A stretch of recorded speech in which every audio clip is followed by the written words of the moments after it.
नमस्कार. आपल्या सर्वांचे आजच्या या व्हिडिओमध्ये सर्वांचे मनपूर्वक स्वागत. आज आपण पाहणार आहोत workshop calculation and science important MCQ CBT exam 2024 करता महत्त्वाचे. आणि आता जो टॉपिक आहे तो चॅप्टर जे आहे मटेरियल सायन्स याच्यावरती आपण MCQ महत्त्वाचे जे पाहणार आहोत, जे मी भारत स्किलच्या पोर्टलवरती आपल्याला दिलेले आहेत. तर आपण त्या इथं सुरुवात करूया. तर आपल्या याच्यामधला जो पहिला क्वेश्चन आहे, हा क्वेश्चन आहे बघा, which one is non metal. म्हणजे ज्या आपल्याला खालीलपैकी दिले आहेत याच्यापैकी अधातू हा नेमका कोणता आहे. तर याच्यामध्ये त्यांनी दिलं आहे एक आता बघा इथं पहिला कोणता आहे, मर्क्युरी, ग्राफाईट, ब्रास आणि आयरन. तर याच्यापैकी जे ज्यांना आपण म्हणतो की नेमके जे धातू जे आहेत याच्यापैकी जर समजा बघितलं आपण मर्क्युरी, पारा, हा हा जो मर्क्युरी आहे, पारा जो आहे, हा धातू असा धातू आहे की जो लिक्विड लिक्विड आहे, म्हणजे लिक्विड स्टेटमध्ये आपल्याला आढळतो. तसा इथं पितळ हा पण धातू आहे आणि आयरन हा पण काय धातू आहे. तर हा जो आहे ग्राफाईट, हा एकमात्र काय, हा अधातू आहे की जो आपल्याला जो आहे हा याचं उत्तर देईल. आणि हा आपल्याला ग्राफाईट हा आपल्याला एकमात्र असा धातू आहे की ज्याच्यामधून आपण इलेक्ट्रिसिटी, असा अधातू त्याच्यामधून काय करतो, इलेक्ट्रिसिटी आपण इथं कंडक्ट करू शकतो. म्हणजे हा झाला आपला ग्राफाईट याचा पहिल्याचं आन्सर बी. सेकंड क्वेश्चन बघा. सेकंड क्वेश्चन म्हणते which metal contains iron as a major content. म्हणजे खाली जे जे मेटल्स आहेत याच्यापैकी आयरन आयरन हे नेमकं कशात नाही. तर बघा, ज्या मेटलमध्ये किंवा ज्या मेटलमध्ये आपण आयरन असते त्याला म्हणतो आपण फेरस मेटल. त्याला आपण काय म्हणतो, फेरस. आणि ज्याच्यामध्ये आयरन नसते त्याला म्हणतो आपण नॉन फेरस. तर मग इथे काय म्हणते, which metal contain iron as a major content. जे मेजर कंटेंट आहे ते म्हणजे याच्यापैकी काही आपलं जे ऑप्शन दिलं बघा इथं, फेरस मेटल. म्हणजे याचा आन्सर काय इथं ऑप्शन क्रमांक डी हे त्याचं उत्तर इथं होईल त्यामध्ये. नेक्स्ट क्वेश्चन बघा म्हणते, what is the name of metal which do not content iron. आताच बघितलं आपण, ज्याच्यामध्ये आयरन असते ते त्याला फेरस आणि ज्याच्यात नसते ते झालं नॉन फेरस. तर मग आता इथे काय म्हणते, what is the name of metal which do not content iron. जे ज्याच्यामध्ये आयरन नाही आहे तो मेटल कोणता येईल, ऑब्विसली काय इथं नॉन फेरस मेटल. त्याला आपण काय म्हणणार इथं, नॉन फेरस मेटल जायचं म्हणणार. चला बघूया नेक्स्ट क्वेश्चन. क्वेश्चन नंबर 37 हा दिला बघा, which one of the following properties is mechanical properties of metal. तर मेकॅनिकल प्रॉपर्टीज ज्या आहेत, ज्या आपल्याला मेटल जी आहे ते खालीलपैकी तर कोणती कोणती आहे. आता मेकॅनिकल प्रॉपर्टी म्हणजे काय, की जी आपल्याला फिजिकली आपल्याला जी प्रॉपर्टी दिसते, जे म्हणजे ज्याला आपण जसं की डक्टिलिटी, पुन्हा त्याला आपण काय म्हणतो तिथं की पोरोसिटी, टफनेस, हार्डनेस. जे आपल्याला बाहेरून जेव्हा त्याला आपण स्पर्श करतो जेव्हा आपल्याला जाणवते की त्या प्रॉपर्टीला मेकॅनिकल प्रॉपर्टी. जेव्हा आपण फोर्स तयार करतो, त्या फोर्स अप्लाय केल्यानंतर त्याच्यावरती जो काही इफेक्ट होतो, जसं की आता डक्टिलिटी म्हणजे काय होते की सपोज एखादा हा वायर आहे, ठीक आहे, या वायरला जर आपण या साईडला आणि या साईडला जर आपण फोर्स अप्लाय केला तर त्याची जी लांबी जी आहे ती लांबी सपोज अशी लांब जर होत असेल तर म्हणतो आपण ती प्रॉपर्टी कोणती आहे, त्याची डक्टिलिटी. तर झाल्याचं प्रॉपर्टी कोणती प्रॉपर्टी आहे, मेकॅनिकल प्रॉपर्टी. नंतर ही फिजिबिलिटी, कोरोजन आणि स्ट्रक्चर हे सर्व जे आहेत हे सर्व काय आहेत म्हणजे इथं काय आहेत, सर्व केमिकल प्रॉपर्टीज. सर्व काय आहेत, केमिकल प्रॉपर्टीज. नेक्स्ट क्वेश्चन बघा. नेक्स्ट क्वेश्चन दिला आहे, विच इज ब्रिटल मेटल. म्हणजे खालीलपैकी ब्रिटल मेटल तिथं कोणतं. आता ब्रिटल मेटल म्हणजे काय, जे समजा आपण जर समजा ते फोर्स अप्लाय केला ते काय होतं, डायरेक्टली ब्रेक होईल. म्हणजे ते रप्चर तिथं होणार नाही, त्यामध्ये तिथं डायरेक्ट काय होईल, ते ब्रेक होऊन जाईल. तर खालीलपैकी समजा बघितलं आपण तर कास्ट आयरन हे तिथं म्हणजे काय होईल, काय आहे, ब्रिटल मेटल जे आहे हे तिथे येईल. त्याच्यापैकी स्टील हे नॉन ब्रिटल आहे. म्हणजे याच्यामध्ये जर आपण काही जर फोर्स अप्लाय केला तर थोडासा हा इलास्टिसिटी दाखवेल, थोडासा इथं इलॉंगेट होईल. पण हा जो कास्ट आहे हा डायरेक्टली काय होतो, ब्रेक होईल. म्हणजे याच्यामध्ये कुठल्याही प्रकारचं डिफॉर्मेशन प्रेझेंट राहणार नाही. कशामध्ये, कास्ट आयरन. तर कास्ट आयरन हे काय झालं, ब्रिटल मेटल. नंतर नेक्स्ट क्वेश्चन बघा, which mechanical property of a metal offer resistance to elastic deformation in a cutting tools. म्हणजे कटिंग टूलमध्ये कोणती प्रॉपर्टी जी आहेत हे तर त्याला रेजिस्टन्स खरे कशाला, इलास्टिक डिफॉर्मेशनला. आता बघितलं आपण, डक्टिलिटी म्हणजे काय होते, इलॉंगेशन होणे. मॅलिबिलिटी म्हणजे काय होते, सपोज एखादा जर जाडा पत्रा असेल त्याला सपोज जर आपण जसं प्रेस केलं, कॉम्प्रेस केलं तर त्याचा काय होईल, थिन पत्रा होईल. त्यानंतर आपण काय म्हणतो नंतर हे जे हार्डनेस आहे, हार्डनेस हे त्याचं उत्तर त्याच्यामध्ये.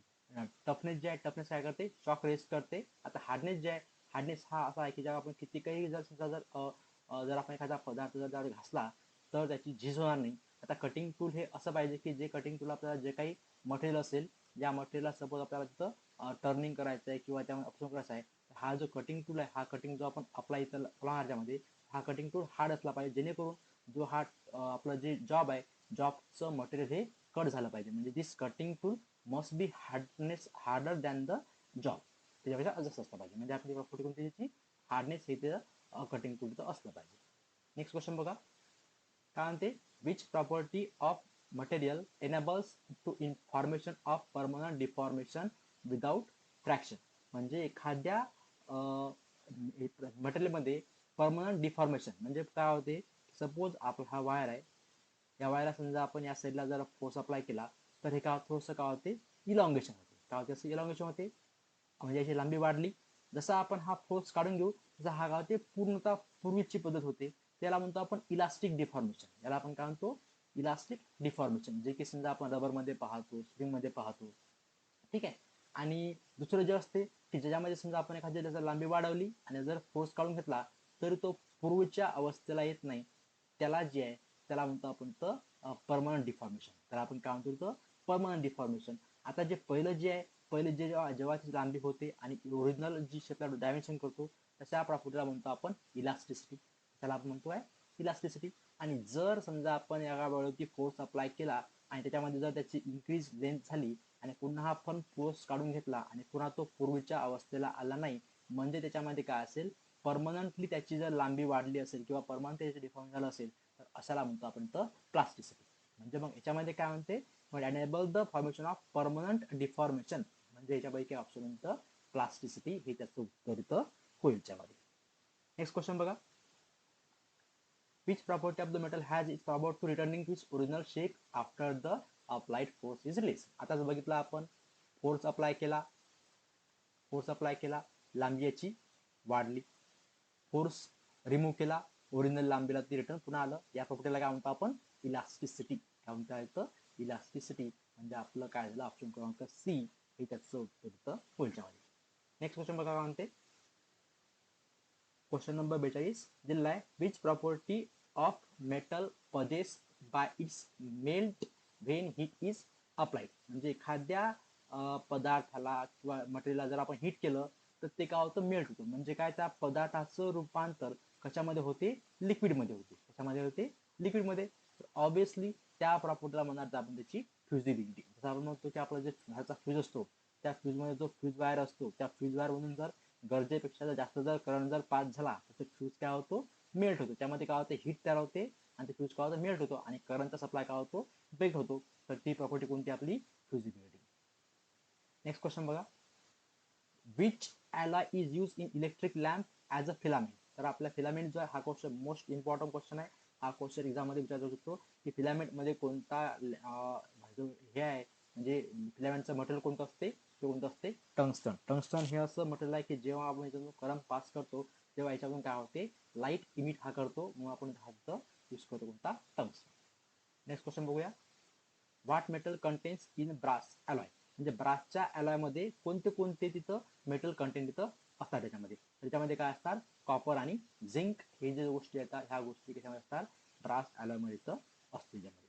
नेक्स्ट क्वेश्चन बघा, which cast iron can not be welded. म्हणजे कोणता जो कास्ट आयरन आहे जो वेल्ड होऊ शकत नाही. तर पहिला जिल्हा आहे grey cast iron, second white cast iron, third malleable cast iron आणि फोर्थ जिल्हा आहे नॉड्युलर कास्ट आयरन. त्याच्यापैकी जे उत्तर आहे हे ऑप्शन क्रमांक बी, व्हाईट कास्ट आयरन. ह्या प्रकारे लक्षात ठेवावं लागेल.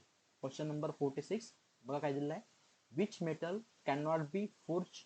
खालीपैकी कोणते मेटल जे आहेत हे आपण तर फोर्स करू शकत नाही. तर पहिला पर्याय option alloy steel, second mild steel, तिसरं स्टील आणि चौथं कास्ट आयरन, जे की आपण एकावर फोर्स करू शकत नाही, कारण की त्याचा का डायरेक्टली काय होतो, तो हार्डने जास्त असल्यामुळे तो औषध डायरेक्टली इथं ब्रेकडाऊन इथं होणार आहे त्यामध्ये.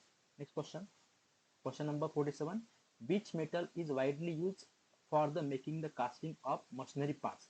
म्हणजे मशिनरी पार्ट्स जे आहेत, कास्टिंग जे आहेत, ते आपण यूज करण्याकरता कोणतं जे मटेरियल आहे ते आपण तो यूज केला जातो. त्याच्यापैकी जे आपल्याला ग्रे कास्ट आयरन हे मटेरियल आपण इथं मॅक्झिमम करून यूज केल्या जाते. नेक्स्ट क्वेश्चन बघा. Question number 48. Which furnace is used to get the pig cast iron from the iron ore? म्हणजे खालीलपैकी जे आहेत कोणतं जे आहे मेटल यूज केले जाते त्याच्यापासून to get pig iron from the iron ores. म्हणजे आयरन यूज करते त्याच्यामध्ये यूज करते ब्लास्ट फर्नेस हे त्याच्यामध्ये यूज केला जाते. ब्लास्ट फर्नेस त्यामध्ये यूज केला जाईल त्यामध्ये. Next question. What is the name of furnace to obtain cast iron? म्हणजे असा कोणता फर्नेस आहे जे यूज केला जाते कशाकरता? कास्ट आयरन मिळवण्याकरता. त्याच्या फर्नेसला म्हणतो आपण तो cupola. Next question. What is the other name of low carbon steel? Low carbon स्टीलचं दुसरं नाव जे आहे ते काय त्यामध्ये त्याला म्हणतो लो म्हणजे काय ते हलके किंवा त्याला म्हणतो माइल्ड स्टील. त्याला आपण म्हणतो माइल्ड स्टील ज्याच्यामध्ये कार्बनचं प्रमाण काय असणार? कमी तिथं असणार त्यामध्ये. नेक्स्ट क्वेश्चन बघा. What is the carbon percentage in steel medium carbon steel? म्हणजे मीडियम कार्बन स्टीलमध्ये कार्बनचं जे पर्सेंटेज आहे ते किती असायला पाहिजे? तर ते असलं पाहिजे 0.25 ते 0.5. 0.25 to 0.5 हे तिथं पर्सेंटेज असलं तिथं पाहिजे त्यामध्ये. Next question. What is the carbon percentage in low carbon steel? आता लो कार्बन स्टील म्हणजे काय असणार? 0.25 पेक्षा कमी असणार. म्हणजे याच्यापैकी जे आन्सर जे आहे त्याच्यामध्ये तिथं आन्सर जे आहे ते कुठे राहतं?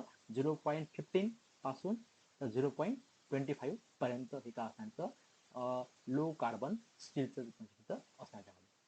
What is the percentage of in high carbon steel? आता मगच बघितलं आपण की 0.5 म्हणजे 0.15 पासून तर 0.25 हे कोण झालं? लो. ठीक आहे. 0.25 पासून तर 0.5 हे काय झालं? मीडियम. आता 0.5 पेक्षा जास्त काय असेल तर हाय कार्बन स्टील. तर ऑब्विसली याचं जे आन्सर आहे ते कोणते त्यामध्ये?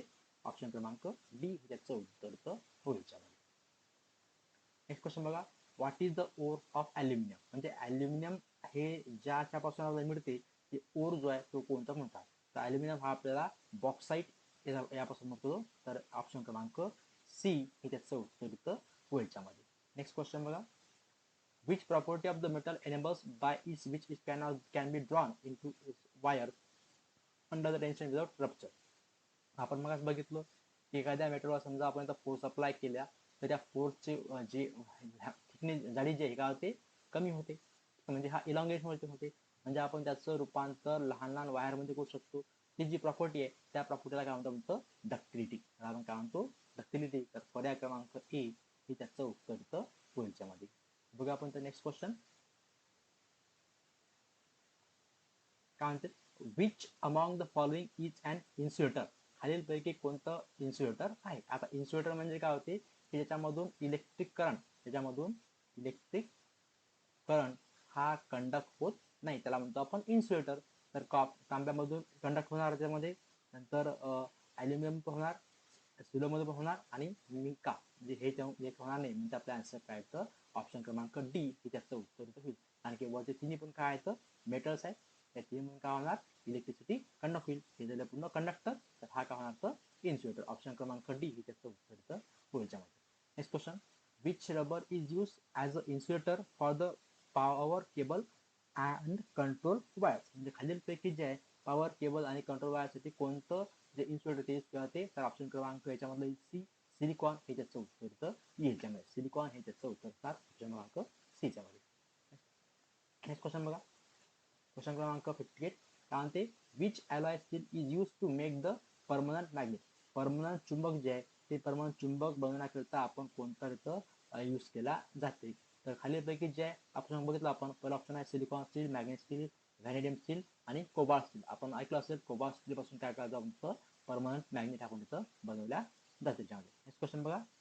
Which insulator is use in over headlines? Over headlines मध्ये कोणतं इन्सुलेटर यूज करते? तर ऑब्विसली काय येतं? पोर्सलिन. ऑप्शन क्रमांक डी हे त्याचं उत्तर तिथं असणार त्यामध्ये. नेक्स्ट क्वेश्चन बघा. Which insulating material is use for making the switches? Switches बनवण्याकरता कोणतं मटेरियल तिथं यूज केला जाते? तर यूज करायचं ऑप्शन क्रमांक सी बॅकेलाइट हे त्याचं उत्तर असणार त्यामध्ये. Next question, what is the name of properties of the insulation that should be break down or puncture the application of high voltage. म्हणजे कोणती प्रॉपर्टी आहे की जे हाय व्होल्टेज झाल्यानंतर मोटरला काय होते, ब्रेकडाऊन होते किंवा मोटर ब्रेक होतो, त्यामध्ये त्याची डाय इलेक्ट्रिक स्ट्रेंथ. पर्याय क्रमांक ए ज्याचं आन्सर इथं असणार त्यामध्ये. नेक्स्ट क्वेश्चन बघा, which alloy steel is using for making the precise instrument. म्हणजे खालीलपैकी जे आहे कोणतं अलॉय स्टील जे यूज केलं जाते त्याच्याकरता प्रिसाइज इन्स्ट्रुमेंट बनवण्याकरिता. तर खाली बघितलं आपण तर ऑप्शन क्रमांक सी इनव्हार स्टील हे तिथं यूज केल्या जाते. नेक्स्ट क्वेश्चन बघा, which steel is use for making the files and cold chisel. म्हणजे फाईल आणि कोल्ड चिझल बनवण्याकरिता कोणतं जे मटेरियल जे आहे किंवा कोणतं स्टील जे आहे ते यूज केल्या जाते. तर याच्यामधलं ऑप्शन क्रमांक जे आहे ते आहे हाय कार्बन स्टील. पर्याय क्रमांक सी हे जास्त उत्तर इथं होईल त्यामध्ये. अशा पद्धतीने मित्रांनो आपण जे ह्या टॉपिकवर जे आहेत जे मटेरियल सायन्स जे आहेत त्यापैकी जे इम्पॉर्टंट जे क्वेश्चन होते जवळपास 30 क्वेश्चन जे आहेत MCQ जे आहेत ह्यापर्यंत अत्यंत कमी टाईममध्ये आपण इथे याचं सोल्युशन जे आहे किंवा इथे आन्सर जे करेक्ट आन्सर ते आपण बघितले आहेत. याच्यापैकीच एक्झाममध्ये आपल्याला क्वेश्चन इथे विचारल्या जातील. तुम्ही नक्की जाताना या क्वेश्चनचा इथं सराव करा आणि ऑप्शन लक्षात ठेवा, याच्यापैकीच नक्की तुम्हाला एक्झाममध्ये येतील. थँक्यू, धन्यवाद.